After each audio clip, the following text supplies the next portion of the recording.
Anyways, तो last video में मैंने वही मैं बता रहा था, उसको मैं कंटिन्यू करने जा रहा हूँ कि स्टडी इजी इसलिए होता है लेना किसी भी कंट्री में, क्योंकि जब भी आप कहीं पे स्टडी के लिए अप्लाई करते हो तो एक्चुअली में आप उस कंट्री में अपने पैसे डाल रहे हो, आप अपने खुद के पैसे डाल रहे हो। अगर आप जॉब के लिए जाओगे इट मीन्स कि आप उस कंट्री से पैसे लेने की कोशिश करोगे, आप वहाँ पे सैलरी मिलेगी आपको, तो उसमें बहुत सारे पेपर वर्क्स हो जाते हैं। लेकिन जनरली जब आप देखोगे स्टडी में ऐसा कुछ नहीं होता। हो सकता है एक आधा क्राइटेरिया हो, जैसे इंग्लिश प्रोफिशिएंसी वगैरह, आइल्स वगैरह हो गया, वो एक डिफरेंट चीज़ है।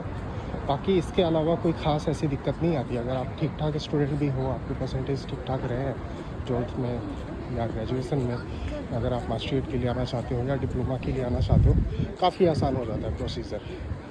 लेकिन ये आपको सेम सिनेरियो जो है वो जॉब में नहीं मिलेगा। जॉब में मैंने देखा है कई सारे लोग ऐसे हैं अभी भी जॉब स्ट्रीट पे वो जॉब डालते हैं सिंगापुर में। आपको वहाँ पे जॉब्स दिखेंगे कि हाँ किसी ने डाला हुआ है कि उनके पास ये जॉब अवेलेबल है। आईटी में हो सकता है, एफएनबी में हो सकता है, वेयर हाउस में हो सकता है, छोटे से लेकर के बड़े जॉब की मैं बात कर रहा हूँ। लेकिन आपको रिस्पॉन्स नहीं मिलेगा।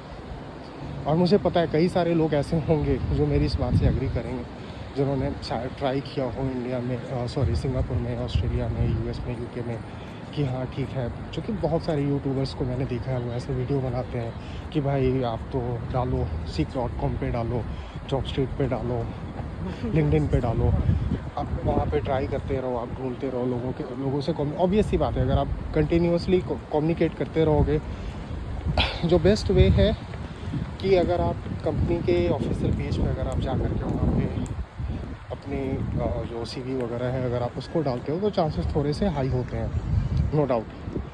बट फिर मैं वही बात कहूँगा आपको, वो मतलब वैसा ही है 1000 में 1 वाला सीन। शायद बहुत ज़्यादा डिले हो सकता है, टाइम ऑब्वियसली बात है, टाइम कंज्यूमिंग है। तो मेरी सलाह तो आपको यही होगी कि अगर आप स्टडी ले सकते हो, काफ़ी इजी है, तो फिर आप स्टडी लेकर के किसी भी कंट्री में, मैं सिर्फ सिंगापुर के बारे में आपको नहीं बता रहा कि ऐसा सिंगापुर में ही है, आप किसी और भी कंट्री में अगर आप जाना चाहते हो वो थोड़ा सा ज़्यादा इजी होगा आपके लिए। जो जॉब ढूंढने वाली बात आती है, क्योंकि जॉब ढूंढना यार बहुत मुश्किल है, ये मैंने पर्सनली देखा हुआ है, बहुत बहुत बहुत ज़्यादा मुश्किल है। ये जो लोग कहते हैं ना बहुत इजी, भाई इजी नहीं मिलता। पहला, अगर इंडिया से आप ढूंढ रहे हो, इंडिया के एजेंट्स तो मतलब 95% तो फ्रॉड ही बैठे हैं, 5% इक्का दुक्का जेन्युइन है, और उनके साथ वो पेपर वर्क और पैसे वैसे का बहुत झमेला होता है। सिंगापुर में जो एजेंट्स बैठे हैं वो फ्रॉड तो नहीं करेंगे, लेकिन फिर उनके साथ वही है, उनके चार्जेस हाई होते हैं, डिमांड्स कुछ अलग ही हैं। मैंने ये भी देखा हुआ है, जिस जॉब में आपको कहीं पे 3-3.5 हज़ार डॉलर की सैलरी होनी चाहिए, वो आपको 1200 में ला के यहाँ पे काम करवाते हैं लोगों से, इंडिया से। मैंने देखा हुआ है पर्सनली। मेरा यार बहुत तेज हवा चल रही है, सॉरी। मेरा यहाँ पे दौड़ते हुए लोग आपको दिख जाएंगे, ये रहा सारा मरीना बे सैंड्स। ये बीच में ये ऐसे रिवर बनाया हुआ है इन्होंने। ये एक्चुअली पहले क्या था ना, पूरा का पूरा इधर से समंदर ही था, उन्होंने उस पर मिट्टी डाल के और पूरी बिल्डिंग और पूरा एरिया उन्होंने बनाया हुआ। वो रहा पैन पैसिफिक होटल, पता नहीं यहाँ से मैं जूम करके दिखा नहीं, बस ये रहा पैन पैसिफिक होटल, ये आपके सामने। इसमें शूटिंग हुई थी दे दनादन मूवी की। और ये जो पूरा एरिया है इसको रेफल्स पैलेस कहते हैं, ये सब बिल्कुल कनेक्टेड ही है, बस बीच में ये थोड़ा छोटा सा एक वाटर बॉडी है। अभी मैं ऐसे टहल के वहाँ तक जाने की कोशिश करूँगा, वहाँ पे मडलॉइन है, तब तक मैं आप लोगों से बात करने की कोशिश करता हूँ। तो वही मैं बता रहा था आप लोगों को कि अगर कोशिश करनी हो तो ट्राई करो स्टडी डालने की। अगर आप हार्ड वर्किंग हो, अगर आपको मतलब काम करना आता है, ठीक है, कि हाँ ठीक है मैं तो कर लूँगा चाहे स्थिति, देखो यार परेशानी तो होगी स्टार्टिंग में, तो हर चीज़ किसी भी काम में आपको प्रॉब्लम तो आएगी।